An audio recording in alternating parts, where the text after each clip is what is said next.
Kami ingin berkongsi pada anda berkenaan satu topik menarik. Bagaimana sebenarnya untuk kita bercakap berkenaan risiko sisa toksik terhadap kelestarian alam sekitar. Jadi hari ini di studio kami bawakan seorang tetamu. Saya perkenalkan terlebih dahulu iaitu Teknologis Azlan Ahmad selaku Pengarah Bahagian Bahan Berbahaya Jabatan Alam Sekitar JAS. Assalamualaikum, selamat pagi Tuan Azlan. Waalaikumsalam, Syahida. Okey. Baik, kita nak bercakap berkenaan dengan kesan sisa toksik ini terhadap kelestarian alam sekitar. Tapi terlebih dahulu mungkin Tuan Azlan boleh uraikan dengan lebih mendalam apa sebenarnya definisi sisa toksik dalam konteks kita bercakap sekarang. Baik, terima kasih Syahida ya. Tuan-tuan dan puan-puan, sebenarnya sisa toksik ni adalah secara fizikal, secara kimianya dan secara biologinya memberi kesan bahaya kepada alam sekitar dan juga manusia lah. Itu yang sebabnya kita kategorikan dalam Jabatan Alam Sekitar, kita kategorikan sebagai buangan terjadual. Di bawah ATA kita, ATA Kualiti Alam Sekeliling 1974. Okey, jadi sisa toksik ni masa kita di bangku sekolah dulu kita ada belajar sedikit berkenaan dengan sisa toksik. Apakah contoh sisa-sisa yang boleh membahayakan terhadap kelestarian alam sekitar ini? Tapi kalau tuan boleh kongsikan, mungkin kita boleh impas kembali apakah antara ciri-ciri sisa toksik tersebut? Okey, kita boleh lihat sisa toksik ini dia ada kesan-kesan ataupun ciri-ciri tertentu. Misalnya dia mudah meletup, mudah menghakis macam asid, alkalain dan sebagainya, dan mudah terbakar, dan juga dia mudah bertindak balas antara satu sama lain. Dan dia akan yang paling ketara lah kita dengan kes masa sekarang ni COVID-19, itu pun kita anggap sebagai sisa toksik yang boleh berjangkit, boleh menyebabkan penyebaran wabak lebih ketara. Itu yang menyebabkan kita cirikan mereka sebagai sisa toksik itu sendiri. Okey, kalau mudah terbakar ni, kalau di rumah kegunaan domestik, mungkin minyak masak. Antara sisa-sisa yang sudah diguna pakai yang boleh menimbulkan ataupun menjelmakan bahaya terhadap penduduk di rumah tersebut kan. Tapi setakat ini konsumsi minyak masak di rumah mungkin kalau kita lihat tidak berapa banyak jika dibandingkan dengan kilang-kilang yang menyumbang lebih banyak sisa toksik tersebut. Jadi kalau tuan boleh kongsikan di mana lain kalau kita lihat minyak masak ni selalu kita gunalah. Kalau kita tak kategorikan dia sebagai buangan terjadual ataupun sisa toksik sebab dianya digunakan oleh konsumer itu sendiri kan. Secara harian. Tetapi dalam industri kita juga ada penghasilan minyak-minyak tertentu, misalnya minyak hidrolik itu sendiri, minyak enjin ataupun daripada mesin dan sebagainya, yang mana apabila tidak digunakan mereka akan discharge. Dan daripada itu juga ada juga minyak-minyak daripada sisa petroleum yang memang mudah terbakar. Sebab tu kalau kita lihat lori-lori yang bawa petrol, diesel, dia akan letak satu logo yang menunjukkan ianya ada potensi untuk menyebabkan kebakaran dan sebagainya. Jadi pengendalian dia ada cara-cara dan kaedah-kaedah tertentu. Jadi apa sebenarnya tanggungjawab untuk kilang-kilang yang orang kata sentiasa terdedah dengan ataupun terlibat dengan sisa buangan terjadual ini apabila ianya dihasilkan oleh kilang tersebut? Apabila kilang menghasilkan buangan terjadual, pertama sekali mereka kena melaporkan kepada Jabatan Alam Sekitar ataupun memaklumkan Jabatan Alam Sekitar mereka ada menghasilkan buangan terjadual itu sendiri. Apabila menghasilkan buangan terjadual, kaedah yang patut mereka buat adalah melabelkan penghasilan buangan terjadual tersebut dan distorkan di tempat yang khusus. Ini untuk mencegahkan daripada berlaku perkara-perkara yang tidak diingini. Dan dalam masa yang sama mereka dikenaki mencari kontraktor yang telah kita lesenkan, Jabatan Alam Sekitar lesenkan, sama ada pengangkut ataupun penerima buangan tersebut untuk tujuan pelupusan ataupun guna semula dan sebagainya. Jadi perkara-perkara ini hendaklah dimaklumkan melalui satu sistem yang kita establish, dan sistem ini akan kita melihat kepada tracking mana pergerakan waste ni daripada satu pengeluar kepada penerima akhir. Itu sistem tu kita dengan Jabatan Alam Sekitar. Apa yang akan terjadi sekiranya ada kelompongan dalam sistem tersebut, bukan daripada pihak Jabatan Alam Sekitar tapi mungkin daripada pihak yang terlibat di dalam sisa buangan terjadual ini? Okey, macam saya maklumkan tadi, pengeluar buangan waste generator, industri misalnya, apabila terhasil, mereka perlu melantik kontraktor untuk bawa kontraktor ini perlu ada lesen dan akhirnya pergi ke final disposal ataupun penerima akhir untuk rawatan ataupun nak mengurangkan sisa kesan toksik tadi. Jadi apabila sistem ini tidak di-establish dengan sempurna, itulah kita biasa dengar tentang pelupusan haram berlaku, kesan ataupun pembuangan di tempat-tempat yang tak sepatutnya berlaku disebabkan sistem itu ataupun kaedah ini tidak dilaksanakan dengan sempurna oleh pihak industri, dan Jabatan Alam Sekitar akan menerima banyak aduan daripada orang awam berkenaan dengan perkara-perkara yang sedemikianlah.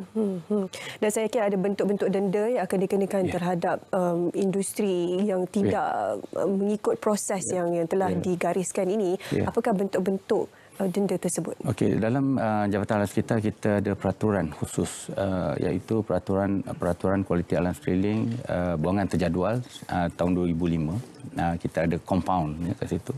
Dan juga Seksyen 34B denda. Compound kita lebih kurang 2,000 dan denda kita maksimum 500,000 dan penjara berkaitan dengan buangan terjadual.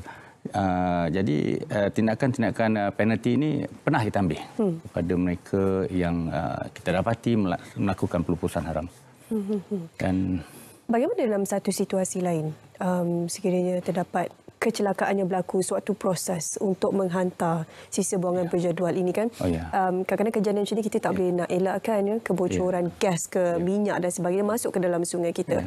Apakah antara perkara yang dilaksanakan oleh pihak Jabatan Alam Sekitar sekiranya situasi seperti ini berlaku? Jabatan Alam Sekitar kerap kita terima. Misalnya sebab itu salah satu elemen iaitu kita lesenkan pengangkut tadi. Supaya bahan kimia ataupun sisa toksik yang dibawa oleh industri tadi jelas prosedur dan sebagainya. Dan apabila berlaku tumpahan, mereka akan melaporkan kepada kita serta-merta, terutamanya dalam kes-kes tumpahan yang berlaku di berhampiran dengan punca pengambilan air. Dan kita selalu dengar loji rawatan air tutup kerana ada pencemaran dan sebagainya. Jabatan Alam Sekitar kita akan ambil tindakan serta-merta untuk mengarahkan pengeluar buangan untuk mengambil tindakan mitigate ataupun mengurai ataupun mengurangkan kesan kepada alam sekitar akibat daripada tumpahan tersebutlah.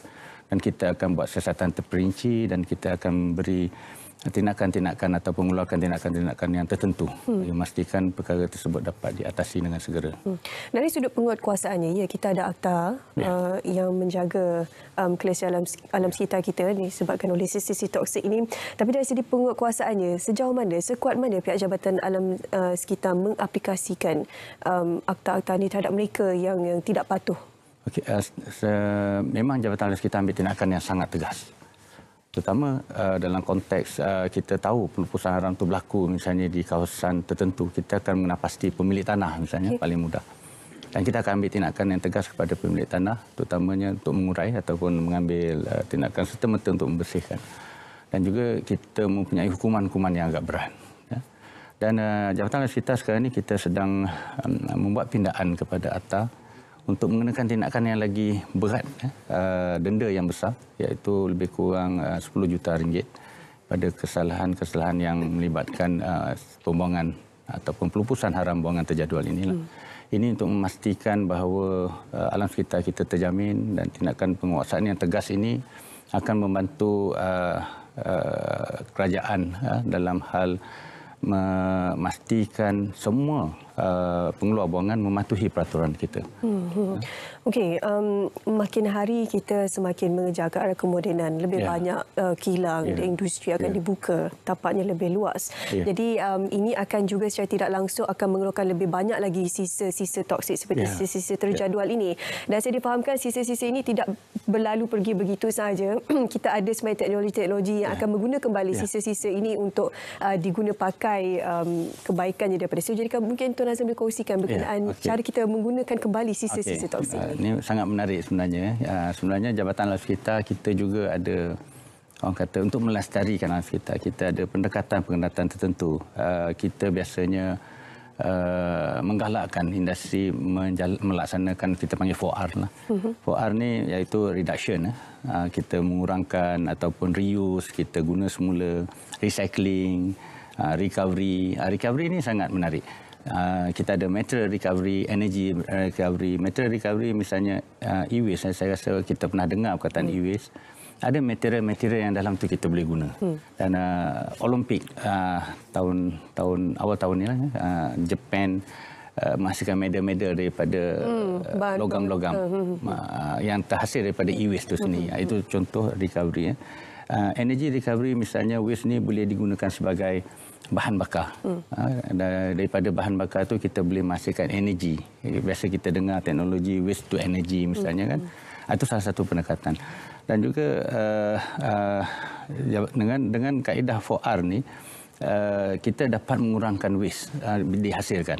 Kita galakkan pengeluar buangan tadi menggunakan pendekatan ini supaya waste yang dijanakan dapat dikurangkan, dapat mengurangkan juga impak kepada environment dan dapat mengurangkan aspek-aspek pelupusan haram ataupun penggunaan yang tidak wajar oleh industri ini sendirilah. Jadi dengan kaedah-kaedah 4R ini kita percaya, Jabatan Alam Sekitar percaya dan kita pun ada melihat trending pengurangan waste dilupuskan kepada landfill tu dapat dikurangkan dengan banyak. Yalah, sebab tempat pelupusan sampah ni pada satu masa ini akan memenuhi ruangan darat kita kan.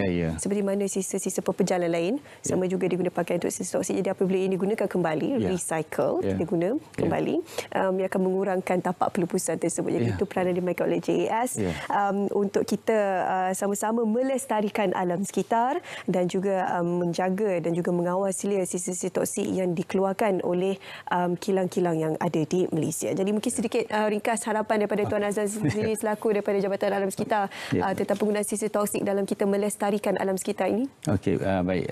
Jabatan Alam Sekitar sebenarnya kita sangat mengharapkan semua pihak, khususnya industri, mengambil tanggungjawab dalam menguruskan buangan terjadual. Dan dengan cara mematuhi peraturan kita dan juga perundangan yang ada. Jabatan Alam Sekitar dari masa ke semasa juga akan memantau industri dari aspek pengurusan alam sekitar dan termasuk pengurusan buangan terjadual tadilah. Dan kita juga amat menggalakkan industri mengamalkan konsep 4R yang saya sebutkan tadi supaya buangan terjadual ini dapat diuruskan dengan baik. Saya juga ingin menegaskan sebenarnya tanggungjawab menjaga alam sekitar bukan sahaja Jabatan Alam Sekitar semata-mata. Semua masyarakat dan pemulihan alam sekitar ini sebenarnya adalah tanggungjawab kita bersama. Ya, betul. Dan tanpa kesedaran sebenarnya apa juga tindakan dan juga akta yang dikenakan sekalipun tidak akan membantu untuk kita menjaga kelestarian alam sekitar sekiranya kita sendiri tidak memulakan peranan tersebut. Terima kasih kepada Teknologi Azlan Ahmad selaku pengarah bahagian bahan berbahaya Jabatan Alam Sekitar dengan kita hari ini berkongsi berkenaan risiko sisa toksik kepada kelestarian alam sekitar.